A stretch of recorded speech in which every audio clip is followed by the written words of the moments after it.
Semoga yang subscribe diberikan rezeki melimpah dari arah tak disangka-sangka. Dan yang like komen, dimudahkan jalannya menuju surga di hari akhir nanti. Sihir merupakan perbuatan seseorang untuk mencelakakan orang lain dengan meminta pertolongan setan. Praktik sihir sudah berlangsung ribuan tahun yang lalu, yang biasanya dilakukan karena kebencian dan sakit hati. Begitupun gangguan jin ataupun setan, pasti selalu ada saja setan dan jin yang mengganggu manusia. Lalu apa saja yang harus dilakukan supaya terhindar dari keburukan jin, setan, dan juga sihir? Sebelum saya melanjutkan, alangkah baiknya pemirsa sekalian subscribe terlebih dahulu dan silakan tinggalkan like serta komen yang positif. Silakan juga tuliskan hajat pemirsa sekalian di kolom komentar. Semoga semakin banyak yang mengaminkan, maka harapan pemirsa akan cepat terkabul. Bismillahirrahmanirrahim. Dalam Al-Quran ada ayat yang paling agung. Barang siapa yang membacanya sehabis sholat fardu, maka tidak ada yang menghalanginya untuk masuk surga kecuali kematian. Siapa yang membacanya ketika hendak tidur, setan tidak akan sanggup mendekatinya sampai waktu pagi. Barang siapa yang membacanya ketika keluar rumah, maka dia tidak akan diganggu oleh setan. Dan barang siapa yang membacanya 12 kali setiap hari, maka Allah akan memberikan kepadanya rezeki dengan cara yang tidak dia duga, dan menghilangkan rasa iri dari dirinya, serta menghilangkan sihir dari dirinya. Pesan saya, mau tidur, keluar rumah, ketika hendak bepergian, setelah sholat fardu, jangan sekali-kali meninggalkan amalan ini. Jika ada gangguan di dalam rumah, misal ada setan yang menghuni rumah tersebut, maka amalkan ini sambil menghadap kiblat dan sambil baca. Pemirsa sekalian berputar mulai dari kiblat dan berakhir ke kiblat lagi. Maka Allah akan melindungi rumahmu dari segala bahaya dan kejahatan. Begitu dahsyatnya, sampai-sampai Rasulullah pernah berkata, tidak dibaca ayat itu dalam rumah yang ada setannya, kecuali setan pasti pergi dari rumah itu. Bahkan ada riwayat yang menyebutkan saat diturunkannya kepada Nabi Muhammad, beribu-ribu malaikat mengiringinya karena kemuliaan dan kebesarannya. Seluruh berhala yang ada di bumi berjatuhan, mahkota para pembesar berjatuhan, para penguasa menjatuhkan wajahnya, para setan berlarian, dan para malaikat bersujud mengiringinya.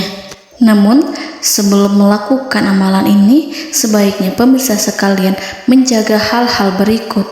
Pertama, menjaga sholat berjamaah. Kedua, tidak mendengarkan nyanyian-nyanyian ataupun musik.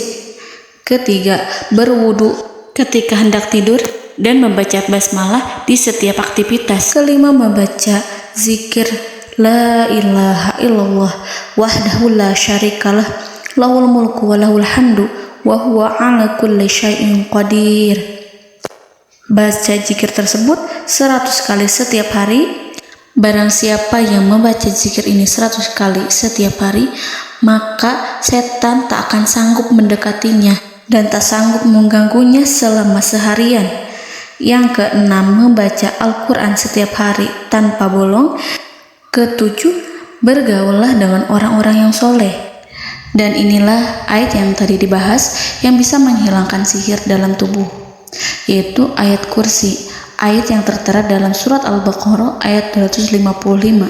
Bismillahirrahmanirrahim.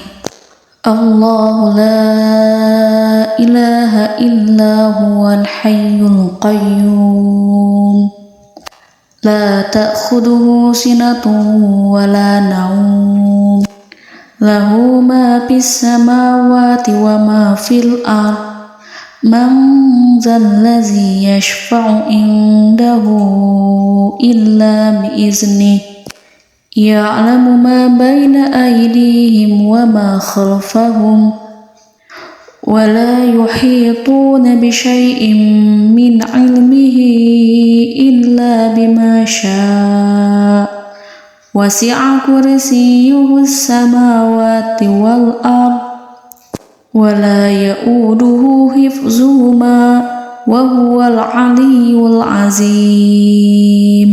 Amalkan ayat tersebut sekurang-kurangnya 12 kali setiap hari, dan kalau bisa diamalkan juga ketika hendak tidur, keluar rumah, ataupun setelah sholat fardu. Jangan sampai sekali-kali meninggalkan amalan ini. Dan ada juga amalan yang paling ditakuti jin dan setan, yang bisa mengusir jin baik dalam tubuh maupun yang ada di sekitar kita. Bahkan saking ampuhnya, malaikat Jibril langsung mengajarkannya kepada Nabi Muhammad SAW. Sebagaimana dikisahkan oleh Ibnu Mas'ud, pada suatu malam Nabi Muhammad SAW didatangi oleh jin Ifrit yang membawa obor api. Obor tersebut digunakan jin Ifrit untuk menyerang Nabi Muhammad SAW. Dan pada saat itu Nabi pun membaca ayat Al-Quran. Namun tidak ada reaksi apapun kecuali jin itu semakin mendekat, sehingga Jibril menawarkan kepada Nabi Muhammad, dan Jibril pun berkata, "Maukah engkau aku ajarkan beberapa kalimat yang jika engkau membacanya maka ia akan jatuh tersungkur?" Maka Jibril pun mengajarkan ini. Bismillahirrahmanirrahim. A'udzu biwajhillahil karim wa bikalimatillahi tammati allati la yujawizuhunna barru wala fajirun min syarri ma yanzilu minas sama' wa min syarri ma ya'ruju fiha wa min syarri ma zara'a fil ardh min syarri ma yakhruju minha wa min syarri fitanil laili wan nahar wa min syarri tawarikil lail wa min syarri kulli tarikin illa tarikan yatruku bi khairin ya Rahman. Yang artinya, aku berlindung dengan zat Allah yang maha mulia, dengan kalimat-kalimatnya yang sempurna, yang tidak ada orang baik dan juga orang durhaka yang melampauinya, dari keburukan yang turun dari langit dan keburukan apapun yang naik ke langit, dari keburukan apa saja yang masuk ke bumi dan keburukan apa saja yang keluar dari bumi, dan keburukan fitnah-fitnah siang dan malam, dari keburukan petaka-petaka malam, dari keburukan setiap petaka yang datang, kecuali petaka yang datang membawa kebaikan. Wahai Zat yang Maha Penyayang. Itu dia yang bisa saya sampaikan. Semoga informasi tadi membawa manfaat, keberkahan dan kebaikan untuk kita semua. Wallahu a'lam bishawab.